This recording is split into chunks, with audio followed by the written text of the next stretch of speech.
రంగారెడ్డి జిల్లా ఇబ్రహీంపట్నంలోని శాస్త్ర గార్డెన్స్ లో జరిగిన ఇందిరాశక్తి సంబరాలకు ఇబ్రహీంపట్నం ఎమ్మెల్యే మల్రెడ్డి రంగారెడ్డి ముఖ్య అతిథిగా హాజరయ్యారు.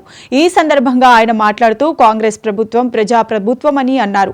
గత 10 ఏళ్ల పాలనలో ప్రజలు ఎదుర్కొన్న కష్టాలను ప్రస్తావిస్తూ రేవంత్ రెడ్డి ఆధ్వర్యంలో ఏర్పడిన ప్రభుత్వం మహిళా అభివృద్ధికి కృషి చేస్తుందని పేర్కొన్నారు. మహిళలందరినీ కోటీశ్వరులుగా చేయడమే లక్ష్యమని, ఇందుకోసం వారికి ప్రత్యేకంగా పెట్రోల్ బంకులు కేటాయించడం, 3640 సంఘాలకు 4 కోట్ల రూపాయల వడ్డీ లేని రుణాలు అందించడం జరిగిందన్నారు. అంతేకాకుండా ఎన్నికల హామీ మేరకు మహిళలకు ఉచిత బస్సు సౌకర్యం కల్పించనున్నట్లు తెలిపారు.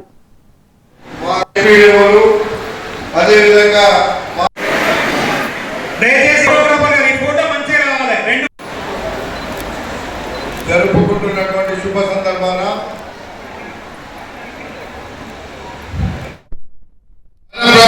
ప్రజల ప్రభుత్వం ప్రజాపాలన జరుగుతున్న సందర్భంలో మీ అందరికీ కోటీశ్వరులు కావాలనేటువంటి ఒక దృఢ సంకల్పాన్ని మన ప్రభుత్వం పెట్టుకొని మన అందరిని ఉత్తేజపరుస్తున్నటువంటి ఈ శుభ సందర్భం అని చెప్పి ఈ సంబరాలు జరుపుతున్నటువంటి సందర్భం.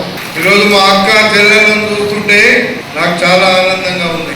రాజశేఖర రెడ్డి గారు ముఖ్యమంత్రిగా ఉన్నప్పుడు పావులా వడ్డీకి ఇస్తే ఈ రోజు వడ్డీ లేని రుణాలు ఇవ్వాలని మన ముఖ్యమంత్రి ఈ రోజు రేవంత్ రెడ్డి గారు తీసుకున్న నిర్ణయం మీ అందరిని ఇక్కడ ఆహ్వానించింది అనేటువంటిది తెలియపరుస్తూ, 10 సంవత్సరాలు మీరు గత ప్రభుత్వంలో ఏమన్నా మహిళలకు ఇచ్చిండ్రా అంటే ₹1 కూడా మహిళలకు ఇవ్వలేనటువంటి పరిస్థితి ఉంది. ఈ రోజు కోట్ల రూపాయలు ఇవ్వడానికి ప్రణాళికలు సిద్ధం చేసినామని చెప్పి ఈ సందర్భంగా నేను మనవి చేస్తున్నా.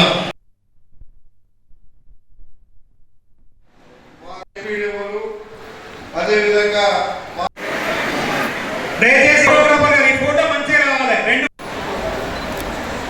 జరుపుకుంటున్నటువంటి శుభ సందర్భాన